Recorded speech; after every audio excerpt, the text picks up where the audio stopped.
मैं 10 साल का था, मुझे कुछ पता नहीं था मैं क्या कर रहा हूँ, कैसे कर रहा हूँ। खाली मैंने एक्टिंग सीखी क्योंकि मैं लोगों से आंख मिलाकर बात नहीं कर पाता था। तो मेरे पेरेंट्स को ऐसा लगता था कि मेरा बेटा कहीं शर्मा ना जाए आगे जाके, तो उन्होंने मुझे एक्टिंग सिखाई ताकि मैं थोड़ा कॉन्फिडेंट बन पाऊँ। और उसके बाद मुझे तारक मेहता का उल्टा चश्मा ये शो मिल गया और मैं 10 साल का था, मुझे कुछ पता नहीं चला कि मैं ये क्या कर रहा हूँ, कैसे कर रहा हूँ। वो बस होते गया, मेरे इनोसेंस को आपने बहुत सारा प्यार किया।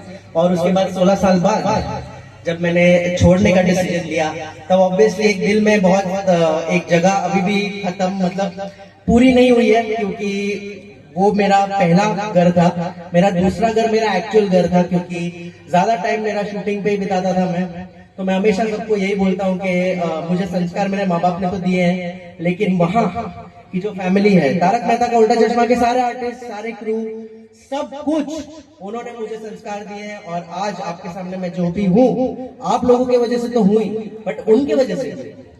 बिल्कुल, आपकी पेरेंट्स ने अच्छा वो डिसीजन ले लिया, तभी हम आपको देख पा रहे हैं आज तारक मेहता।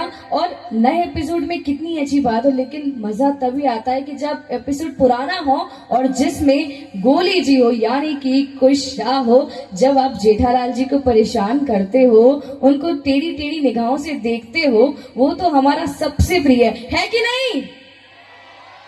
Thank you. बिल्कुल। और इसी के साथ मैं कुछ आपसे पूछना चाहती हूँ कि जब एक कलाकार बनता है तो उसे बनने के लिए क्या क्या चीजें पार करनी पड़ती है और क्या क्या स्ट्रगल हम फेस करते हैं? आपने क्या स्ट्रगल फेस किया? बहुत बहुत अच्छा क्वेश्चन पूछा आपने। तो मैं आप सभी को, आप ध्यान से सुनिएगा, अगर आप में कोई कलाकार है, आपको कलाकार, आपको कोई भी फॉर्म ऑफ आर्ट परस्यू करना है, अगर आपको कोई भी लेवल का कलाकारी करनी है, तो उसमें सिर्फ एक ही चीज की जरूरत पड़ती है, जो हमारे इंडियन फेस्टिवल्स में, सब फेस्टिवल्स में, सारे धर्म में ये एक ही चीज बोलते हैं कि आप जितने प्योर होंगे, आप जितने खुद से झूठ नहीं बोलोगे, उतने ज्यादा आप सच्चे होंगे। और जैसे कि दशहरा का अवसर है आज, इससे बेटर कोई अवसर नहीं हो सकता ये बोलने का कि हमारे अंदर जो भी बुराइयां हैं वो सारी मार कर हमारे अंदर की अच्छाई सिर्फ अपने में ना रखें, अपने आजू बाजू लोगों के फैलाएं, पॉजिटिविटी फैलाएं, ताकि इंसान ही इंसान को मदद करेगा। तो ही हमारी ये जो धर्म का ये एक बहुत बड़ा पहलू है जो हमें सीखना चाहिए। तो मैं आपका क्वेश्चन का आंसर यही कर रहा हूँ कि अगर आपको कोई भी आदमी बनना है, तो आपका टैलेंट 19-20 होगा तो चलेगा, लेकिन आप इंसान 19-20 नहीं होने चाहिए। तो अगर आपको अच्छा कलाकार बनना है, तो आपके अंदर का रावण मारना पड़ेगा। बिल्कुल सही। और हम सभी इस बात से एग्री करते हैं कि कला, जैसा कि आपने कहा, बहुत खूब कहा। इस बात के लिए, इस कहावत के लिए सभी से निवेदन करूंगी कि एक बार जोरदार तालियां हो जाएं कि कुछ भी बनने से पहले एक अच्छा इंसान बनना बहुत जरूरी होता है। बिल्कुल।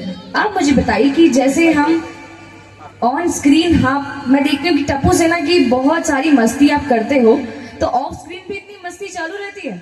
हाँ, ऑफ स्क्रीन अगर मस्ती नहीं होगी तो वो ऑन स्क्रीन ट्रांसलेट ही नहीं होगी, वो इम्पॉसिबल होता है। जैसे कि मैंने आपको कहा, अंदर का जो सच्चा आदमी बनना पड़ता है, तो ऑफ स्क्रीन भी उतनी मस्ती होती है। ओके, तो आपके सबसे बेस्ट फ्रेंड टप्पू सेना में से कौन है जिनसे आप सब कुछ शेयर करते हैं और अभी तक आप कनेक्टेड हैं उनसे? क्या आप अपने मम्मी पापा के बीच में चूज कर सकते हो?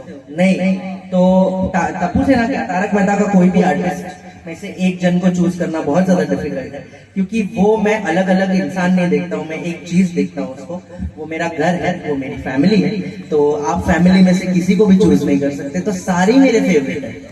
बिल्कुल, बहुत ही खूबसूरती से जवाब दिया है आपने। इसीलिए तो आप हम सभी के फेवरेट कलाकारों में से है, क्योंकि आपकी ऑन स्क्रीन तो हम आपको देखते हैं, लेकिन जब हम आपको ऑफ स्क्रीन देखते हैं आप वैसे ही हैं। हमें गोली जी से एक बात सीखने को मिलती है, कुछ से एक चीज सीखने को मिलती है कि इंसान कभी कितना भी बड़ा हो जाए, उसे धरती से जुड़े हुए रहना चाहिए, डाउन टू अर्थ होना चाहिए।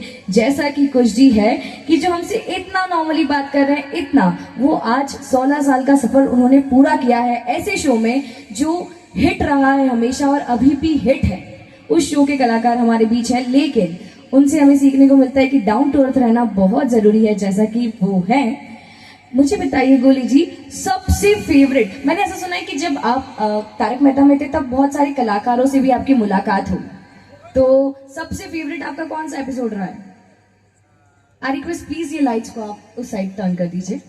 मेरा सबसे ज्यादा फेवरेट एपिसोड, सच में मैं मजाक नहीं कर रहा हूँ, अगर आप लोगों ने भी देखा होगा, आप लोगों को शायद याद नहीं होगा क्योंकि मुझे भी याद नहीं था। एक्चुअली 2 एपिसोड है।